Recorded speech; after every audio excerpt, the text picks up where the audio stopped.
Yes, sir. Yes, sir. Yes.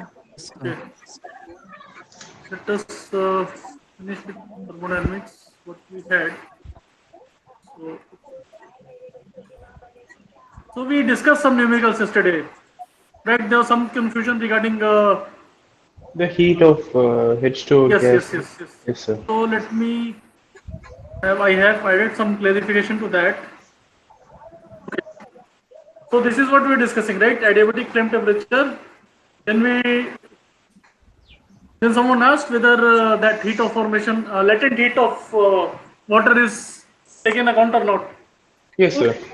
So in general, that will again depend when you either you're talking about uh, HHV or LHV. But so the idea is that you need to understand what you are calculating. Okay, so if you know it is a vapor, or if you know that liquid is changing to vapor, something like that, then latent heat will come into picture. If you know that we started from vapor, we ended with vapor, so there is no point of latent heat. So let us look at the example. So this is what we discussed yesterday, right? Yes, sir. So this was the heat of formation used for water. Okay, so I just double checked. So finally, this is the table that we have used. Okay, from SR terms, this is the value that we have used. But the problem is that they are not at all mentioned whether they have taken for liquid or vapor. Okay, but in the not in the table, but in the text somewhere in this Khan's book, they have clarified that this is for vapor. Okay, but strictly speaking, the standard state of water at 298 Kelvin and 1 atmosphere is liquid. Yes, sir. Ideally, the table should give of liquid, but you need to be careful when you have any confusion. Just double check. You should be very clear what value you're using and for what purpose. So this I figured out that this is for vapor. So then what we did was clear. And to double check, I also looked from, I got another table. This is from Ohio State University. So they are giving separately for water vapor and water. So this value what we have used, this is near, okay, 241, up to say last two digits are little different. Otherwise, they are quite close. It is different from liquid state. Okay, so now I think you're clear with what you asked. Yes, sir. Fine, very well. Let us take one more example. So, this one we have already discussed.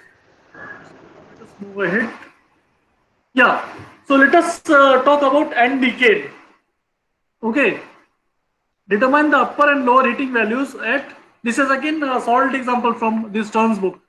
So, if you want to read what is the background theory and more explanation, you can refer to that book. Anyway, let us see what we have here. So the question says that we need to find the upper and lower heating values. Okay, you people can see this mouse clearly, or should I use a laser pointer or something? It would be much more visible if you use Okay, that laser pointer, sir. fine. So I'll use a pen. So we want that determine the upper and lower heating values. What is this that we know? At 298 standard temperature, gaseous and decant, that you have already given that this is gaseous form. Okay, per kilomole of fuel and per kilogram. So mole basis and mass basis.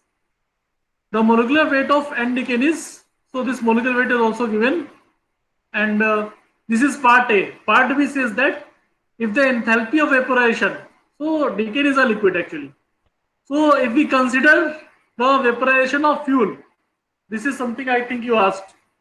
So if that is also given, how do you consider that, and how does the upper and lower heating values will change? Okay, so the part A asks that if it is a gaseous, how you will calculate. Part B says, okay, let us take liquid, then how you will change your calculation. So that may also clarify some of the doubts that you had. Fine. Yes, sir. So let us look at this example. So how do we solve? First, let us take the balanced equation. Okay. So this is decay in gaseous form. and plus. So for complete combustion of decane, we have 10C and 22H. We need 15.5 O2. That you can see from this balanced reaction.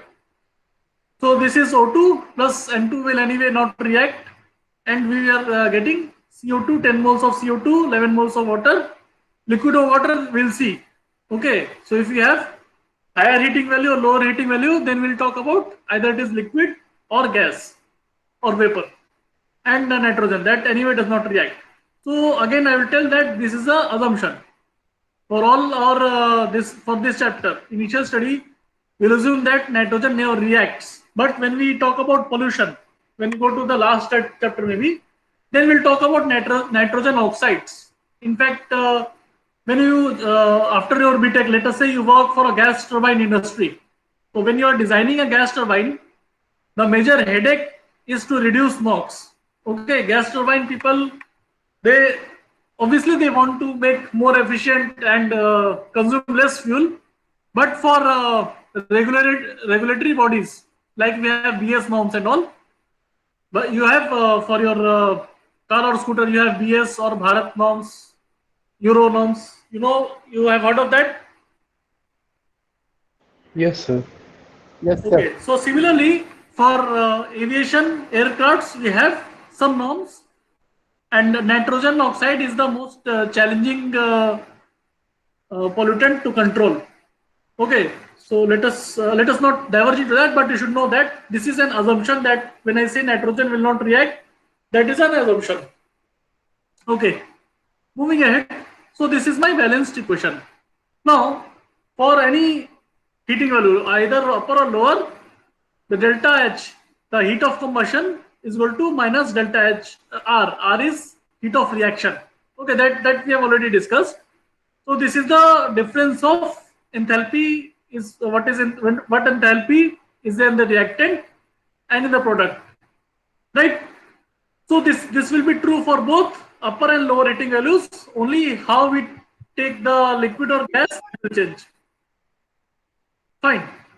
So yeah, I added some description. So what it says is that anyway, what I told just now, that whether the product is in liquid or gaseous form, that will determine your higher or lower heating values. And sensible enthalpies are zero because we are talking about reference state.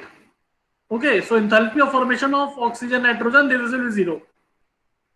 Then from that we can say that anyway reaction we have to take sum of all species. Same for reactant and product. Fine. Now for heat of reaction, okay, let us consider for liquid water, which gives you high heating value. So heat of reaction will be, let us look at the this balanced equation. Let me get, okay. So if you talk about this balanced equation, we'll talk about C10H22 decane. Okay, decane minus CO2 water. So this is, let me, it's better to happen.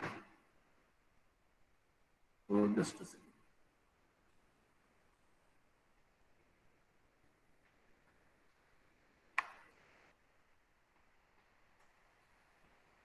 Okay, so what I'm doing here is I'm talking about delta H heat of reaction or heat of combustion, considering water as liquid for higher heating value. So for this, I need to calculate my H reaction and reactant enthalpy and product enthalpy. I have to take the difference. This is what I'm using.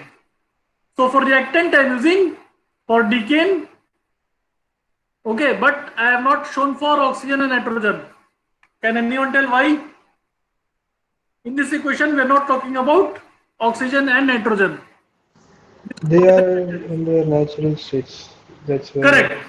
So natural state, their enthalpy of formation is zero. We are talking about natural state at 298 Kelvin. So they are zero. They are already gone.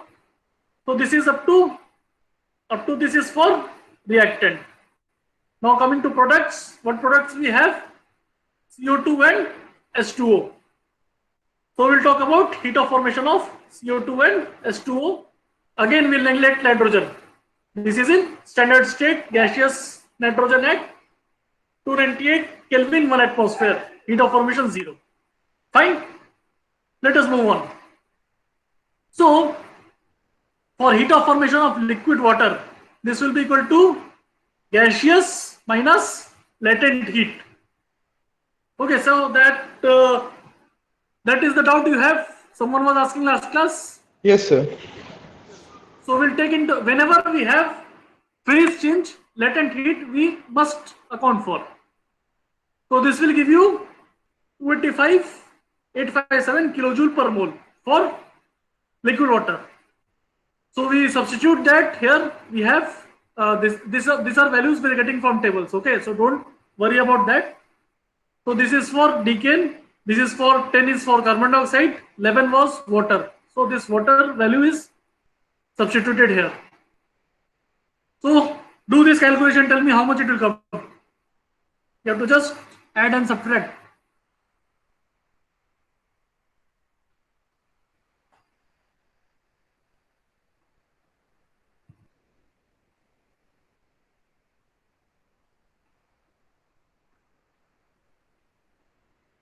So you people are here.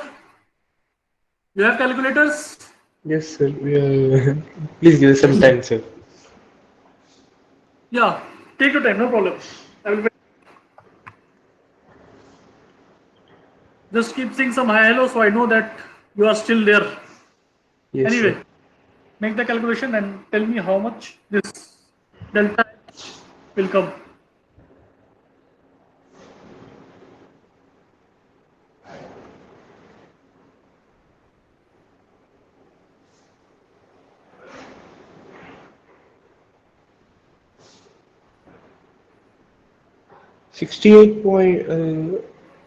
Sorry, 6,830.228 million joules per kilomole. Like, Okay, let us wait for anyone else.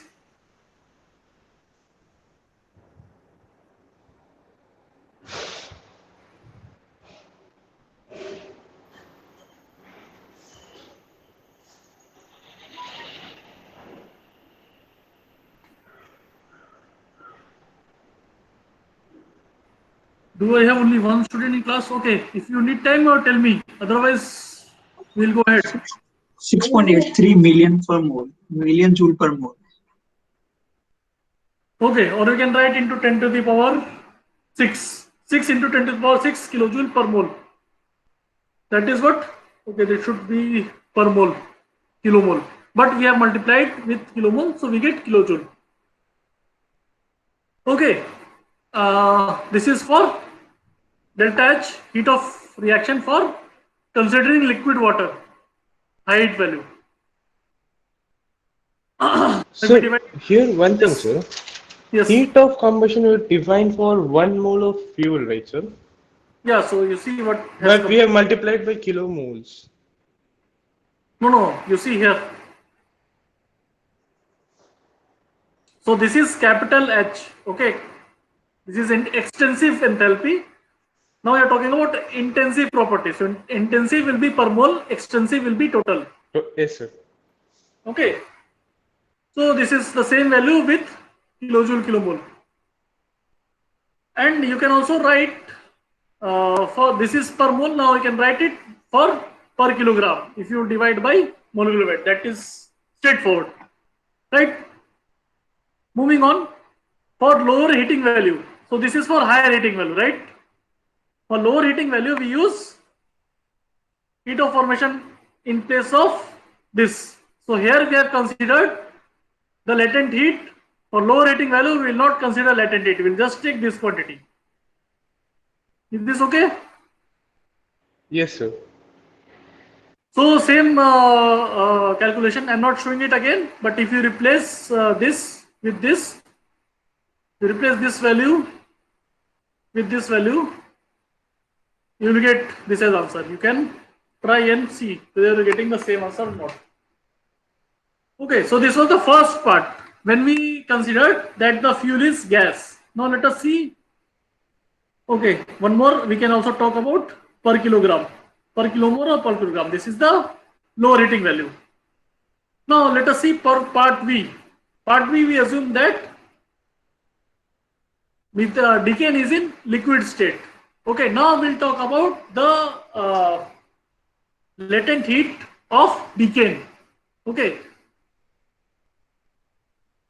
so liquid fuel, for liquid fuel we'll talk about delta H of gaseous minus latent, the same thing we have written here. So if we take that into consideration, if we are not going into table, if you also consider that, then these are the values that you will get. Okay, you can calculate, you check this example and you can confirm whether you are getting the same values or not. Okay, same steps what we followed in the last slide. Is this clear? Yes, sir. Yes, sir. Okay, so again I will say that when we talk about HHV and HV, we say that assume all water is condensing. Okay, so it is a calculation. So basically we are making a theoretical calculation, and in that calculation we assume that water is either completely condensing or it is in vapor form. That is the idea behind HHV and LHV.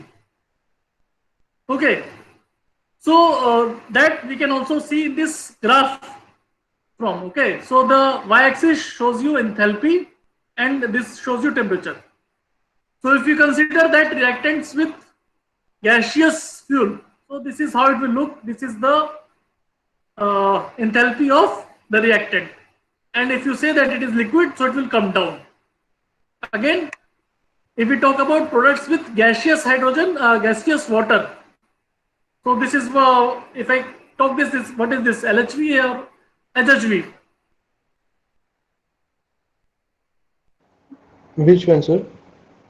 So if I talk about this line, when I say my products are gaseous water, so I'm talking about HHV or LHV?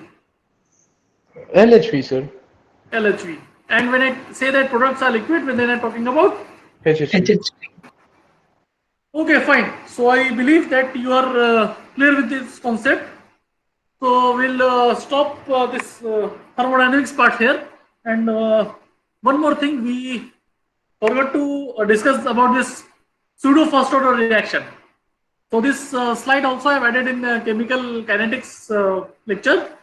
So basically what happens is that if we have let us say two reactants, okay, and one of them is in a large quantity, or somehow I am supplying it and maintaining the quantity constant.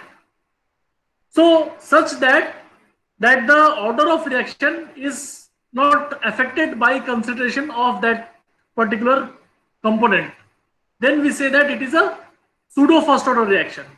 Okay, so how it is defined is, this is basically a second order reaction or biomolecular reaction, what we discussed, remember that collision theory. So that is made to behave like first order reaction. And how we can make to behave? When one reacting material is present in great excess or is maintained at constant concentration.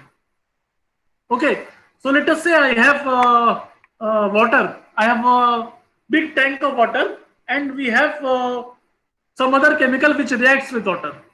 Okay, so if I put 1 gram of that chemical, the concentration of water will not effectively, it will not change, right? So we can say that the reaction depends on that particular chemical only. It does not depend on the reaction concentration of water, because that is constant for all practical purposes. So then we can say that it is a pseudo first order reaction. Strictly speaking, it is not. It is a second order, but for all practical purpose, we can say that it is a first order only. Is this clear to you? Yes, sir. Fine. So this was like one last remaining topic from chemical kinetics, and now we have covered these numericals for thermodynamics. So we are sort of done with these two chapters. Okay, so let us stop here. So today then we can also begin with premixed. What was the original plan? So let us talk about premixed flame. Okay.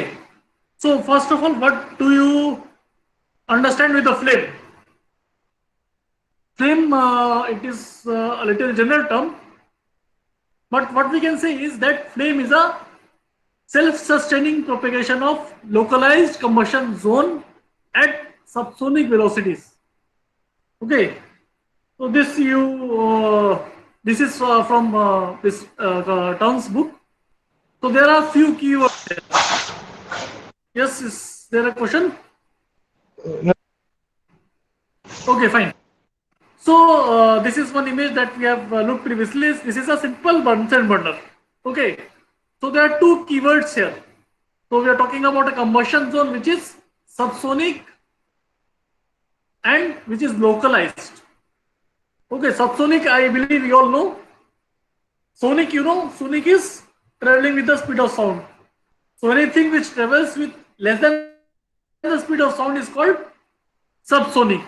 If you have something which travels at higher speeds than sound, then it is called supersonic. Supersonic. Good. So when we talk about flame, we will limit our discussion to subsonic. There are flame which move with supersonic also, but that is not in our syllabus. So we will not talk about that. We'll focus our discussion to subsonic flames. And there's another keyword which is very important is localized.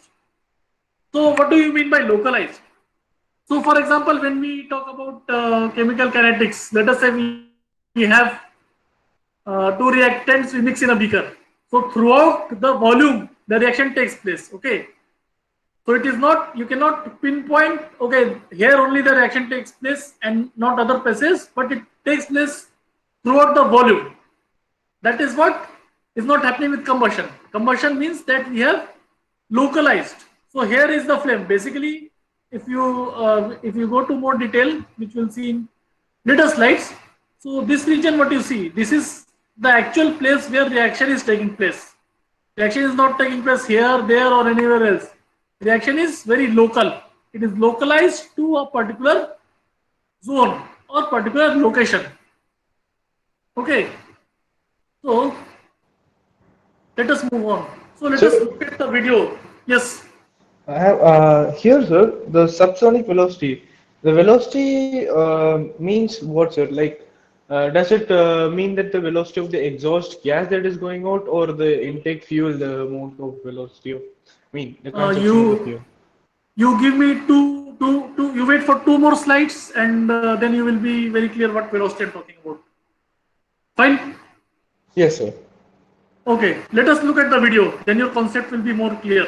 So this is from FM Global, is a very big company for this. They give your insurance on fire protection. So they do experiments on large scale explosion. Okay, so let us say you have a big factory or big hall, lecture hall. You fill it with some gas. So I think they did it for propane or methane. But let us say you have some gas filled, or let us say that LPG has leaked. You know, your cooking gas. Cooking gas has filled your room. If I put a matchstick there, what will happen? Rapid combustion, sir. Like the whole room will burn off. Okay, so you want to see video how it burns off? Let us have a look. So if I ignite, I can see a spherical flame propagating out. You can see this on your screen? Yes, sir. Okay. Yes.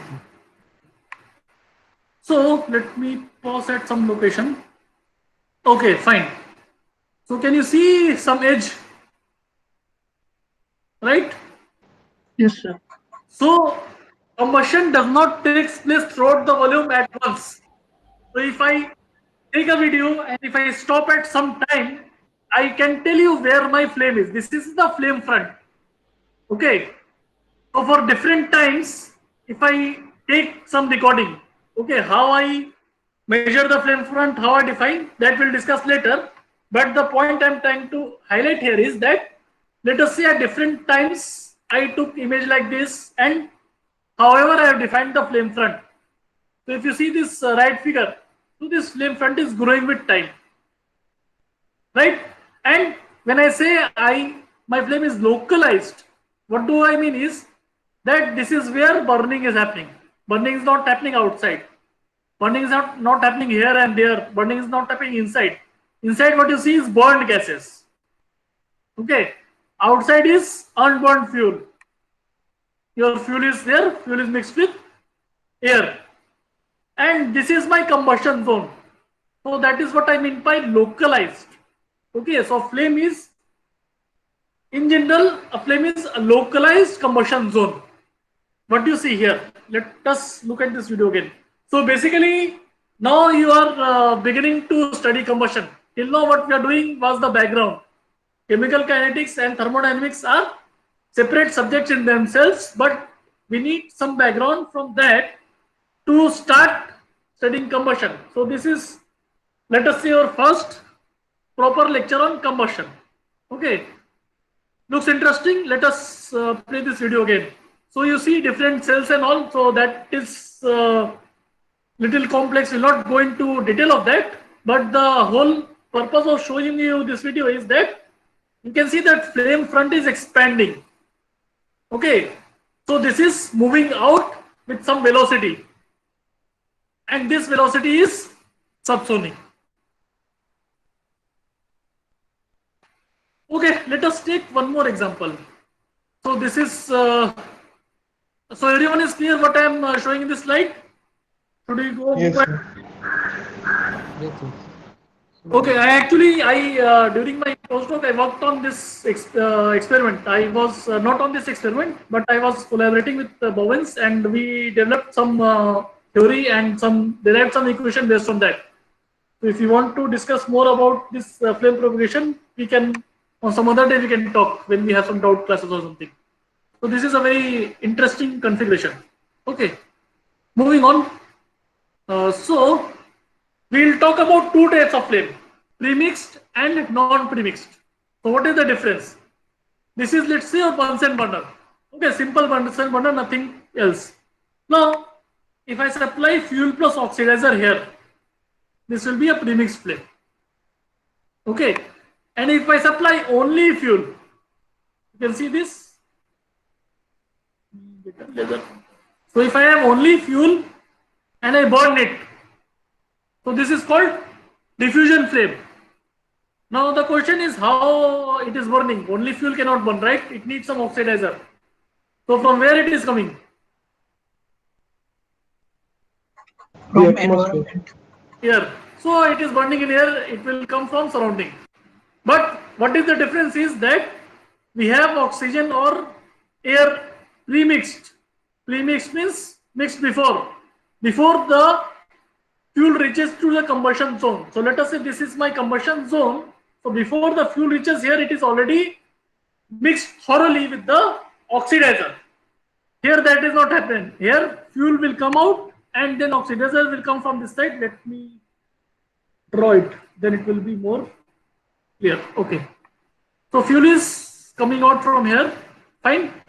Oxidizer will come out from oxygen, come out from atmosphere. So from all sides we see that oxygen is coming and mixing with that fuel jet. Let us say this is methane. So methane and oxygen are mixing and then they are burning here. While this has already mixed, so it has a different type of flame. So that will focus. So for this chapter we'll talk about premixed flame. Next chapter we'll look into diffusion flame. Okay, the difference is clear to you? What is premixed and what is diffusion? Yes, sir. Yes, So sir. air will come here also. This is also surrounded by air. So air will come. But the difference is that it already has air mixed with it. Okay. So let us have a look.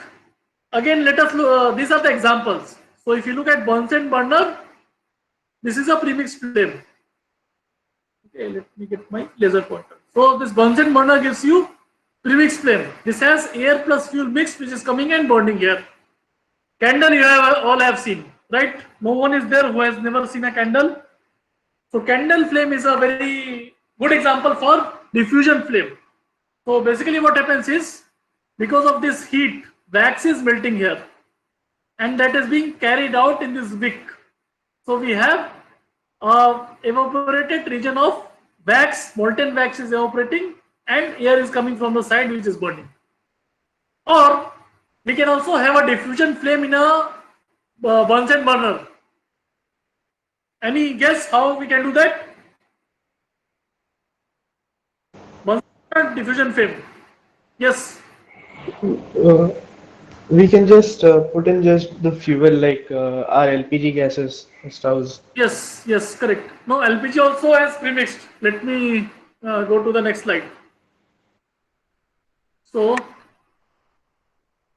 this is how your Bunsen burner looks, right? So forget about this. Let us focus here.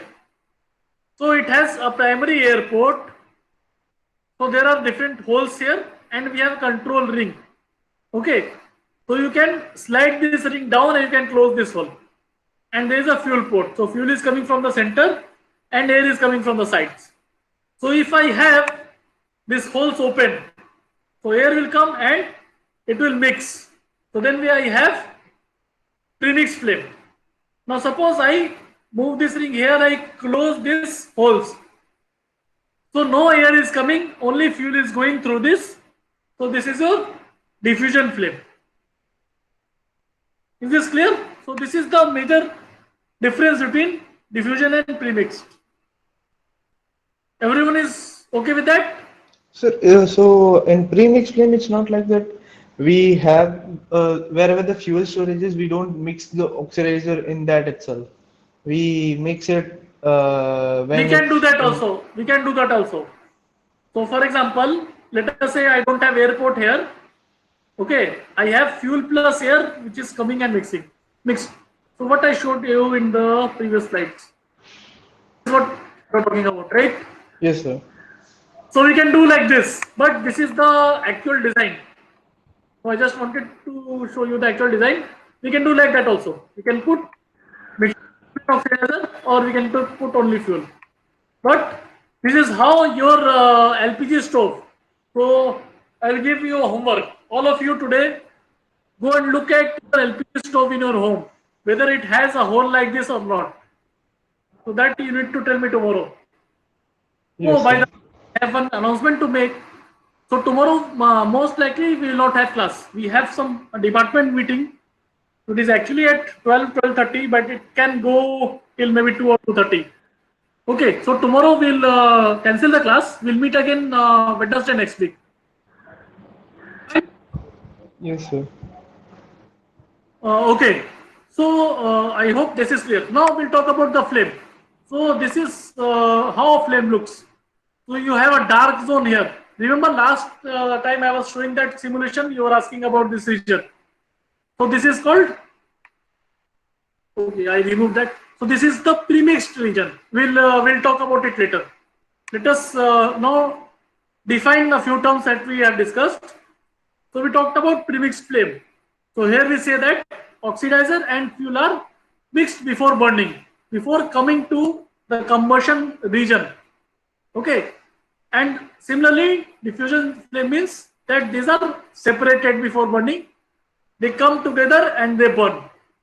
That is a next chapter that will look into more detail how they come together and how to burn.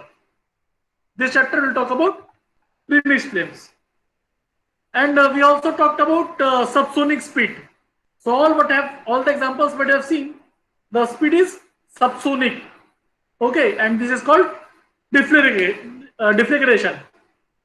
And we have another case where the combustion wave travels with supersonic speed. Okay, that is called detonation. That most likely will not cover. I will check again. I think that is not there in our syllabus. So we might see one or two examples, but we will not go into more detail about detonation. But deflagration is something we will talk about in more detail. Fine. Let us now look at the different zones available. So this image you already have seen, right? So this inner region, the dark zone, this is called preheat zone. Okay, we are getting a premixed gas flow here where we have fuel and oxidizer mixed. So this inner cone, what you see here, what you see here and what you have seen in that simulation that day. This is the dark zone which we called preheat zone. So no reaction is taking place here. This is only the mixture of fuel and air. It looks dark, right? Now all the reaction that we see when we say combustion or flame front, this reaction zone is limited to this inverted V region. Okay, this region. You can see here bright blue. You all can see what I'm talking about. Yes, sir. Yes, sir. Okay, so actually your normal flame should look like this. This is the that region. Okay, so in this for this photo they have done some laser visualization to make it look like this, but this is how a normal flame will look. This is a premixed flame, and this inner is the dark zone, which is not appearing dark because it is surrounded from all the sides. Okay, it is a cone, right? It is a 3D cone. So what you see is the cone only. But if you do some special visualization, what they have done, you can see that it is dark. So it is like cut section, 2D cut section of a 3D flame. Then you see that this is the dark, non-burning region, preheat zone. Then we have luminous reaction zone, and on top of that, this is all your burned products, burned gases, right? So this is how your premixed flame looks like. This is the premixed flame structure of premixed flame. Okay, let us look into more details. So let us see a video. So I've taken from this slide. I need to get. So what they're doing here is, so you can watch this video on YouTube. So they have a glass tube. Okay, you can see this glass tube. You fill it. They have filled it with some fuel and oxygen, oxidizer. Fuel and air mixture is there, and they will put some matchstick at one end. So what will happen then? This is filled with fuel plus air. Premixed mixture is there, and one end I ignite. I put a spark or a matchstick. What will happen?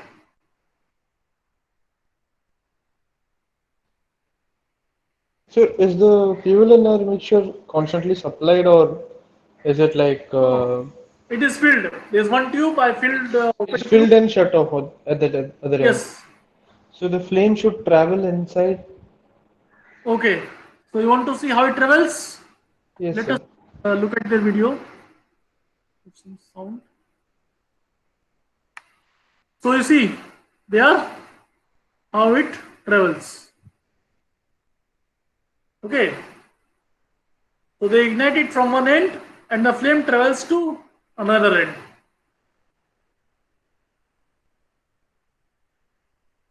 Let us look at another view. So he is putting a lighter there, and this flame is coming from that end to this end.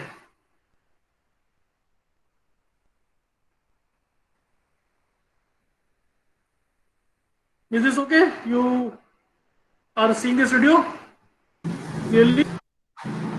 Sir, Yes. Yes. sir, does the flame accelerate as it moves, like when the flame is stationary?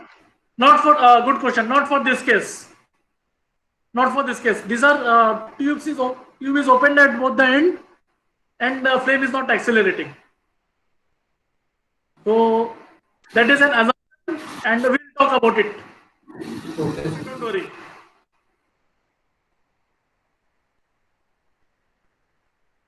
Okay, so let us look at what is happening here.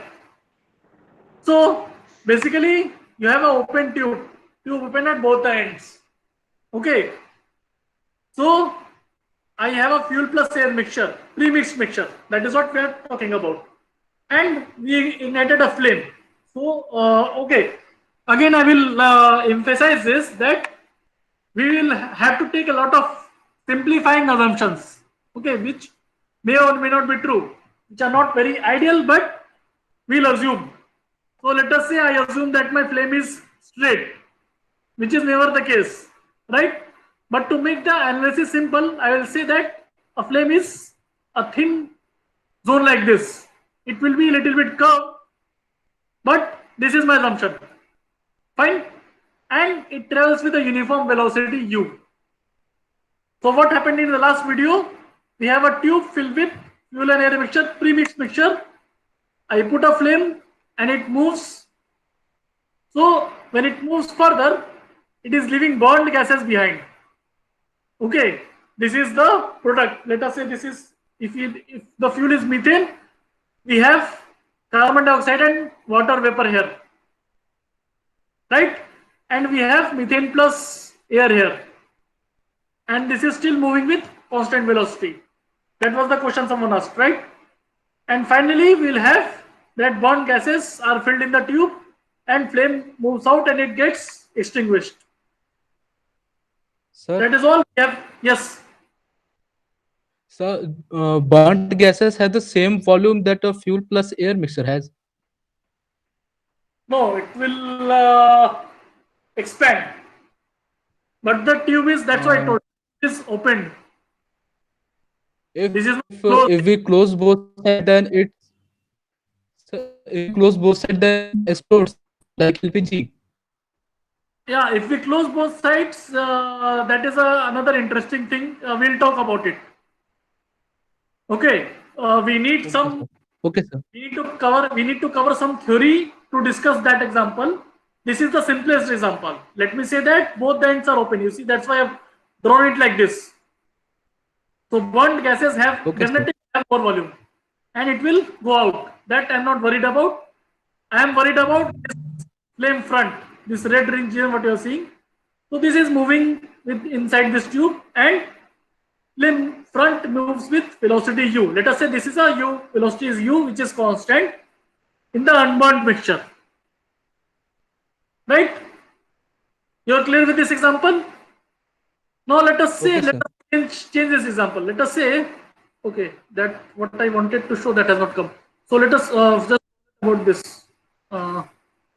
Wait, I don't want to confuse you. So let us first talk about this. So you are clear with this example. Flame is moving across the tube. Now let us, Sir? yes. Sir, is there a confirmation that if the fuel air mixture is a lean fuel mixture, Yes. all the fuel would get combusted because there might be local concentration of fuel somewhere where the oxidizer might not be enough, but by that time it diffuses the flame front would have already moved past it. Is there a case like that? I mean, would it happen, or can we assure that the burnt gases, the portion here representing the burnt gases, will always be CO2 and H2O if the fuel air mixture is lean fuel?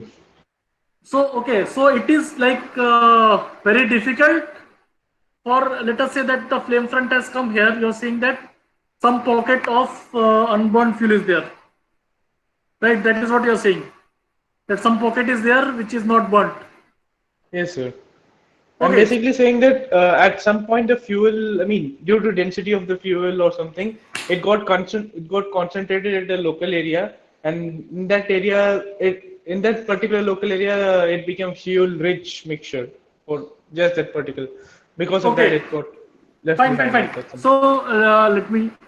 So first, when I say that it is a premixed, so see, first you need to talk about simple things, then you talk about complex things, right? If I start talking about this complicated stuff, then everyone will be confused. Okay, so we'll go step by step. So what is the simplest assumption here? Simplest assumption is that let me say that my fuel and air are thoroughly mixed. So this is a homogeneous mixture with no density gradient, with no non-uniformity. Okay, and this will not happen. What you are saying is this will not happen in this example. This will generally not happen. You will not have unburned packet. That is very difficult to do. But there are other things that could happen. So instead of CO2, I can get CO. That is one possibility. But let us not talk about that now. We'll go to that later. Okay. So let us try to go step by step. Right? You understand what I'm talking about? Yes, sir. So let us first keep this extremely simple. What is the simplest case possible? Homogeneous fuel which is mixed at thoroughly. There is no pocket or something like that. Homogeneously mixed fuel, and I am taking that this reaction zone is moving uniformly at a uniform velocity. Okay. So for this we had this example, the tube what we video we saw. Now let us say that here we have filled this tube with fuel and we have left it. Now let us say I will not leave it. I will constantly keep supplying fuel from here. So what will happen? Let us say I constantly keep supplying fuel. If I maintain the same velocity u, can I hold my flame stationary here? That flame is not moving forward. Is this possible or not possible? So in the last example, what we saw is that flame is moving with some velocity u.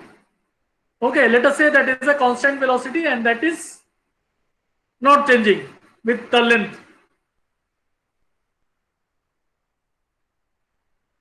Now I say that I supply fuel at that velocity and let my flame stand here.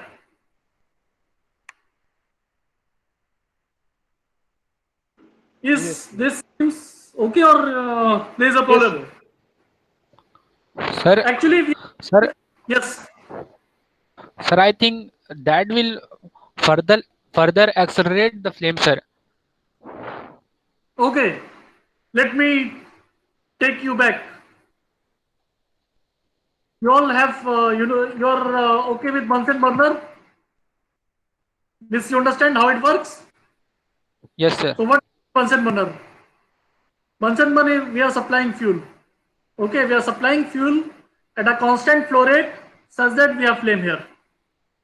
Okay. Yes, sir. So, for example, we talked about a straight tube where we have a flame like this. Here I have a flame like this, but physically they are the same thing. Okay. Yes, sir. Applying fuel with some velocity and that is holding the flame here. If you reduce the velocity, the flame will go up or down. But if the flame is stable, we are supplying fuel at some u velocity. That's why the flame is stable there. That is what will happen in this straight tube. If I supply fuel with some velocity, the flame will stand here. It will not move.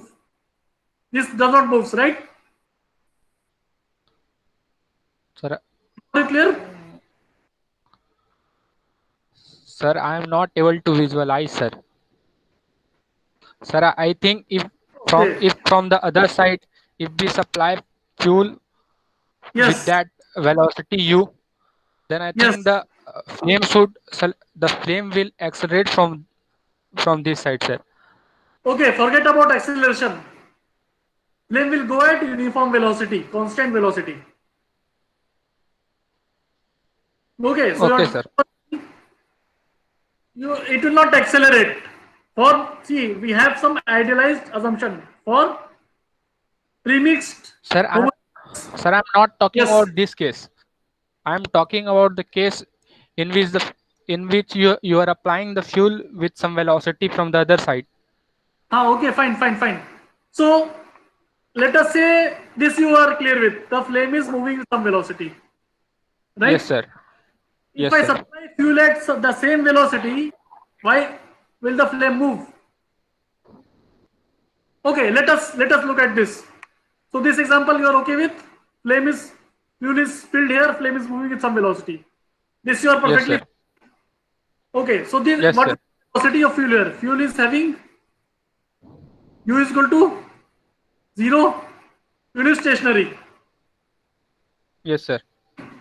Now let us say I put u at some value. So will this speed will go? Will the speed at which the flame is moving inside, will it be pushed a little bit, or will it move Yes, with the sir. same velocity? It will get slow, right? Now Yes, at sir. the speed where this velocity is matching that velocity, u, Flame is coming with you. I supply fuel with you. That's it.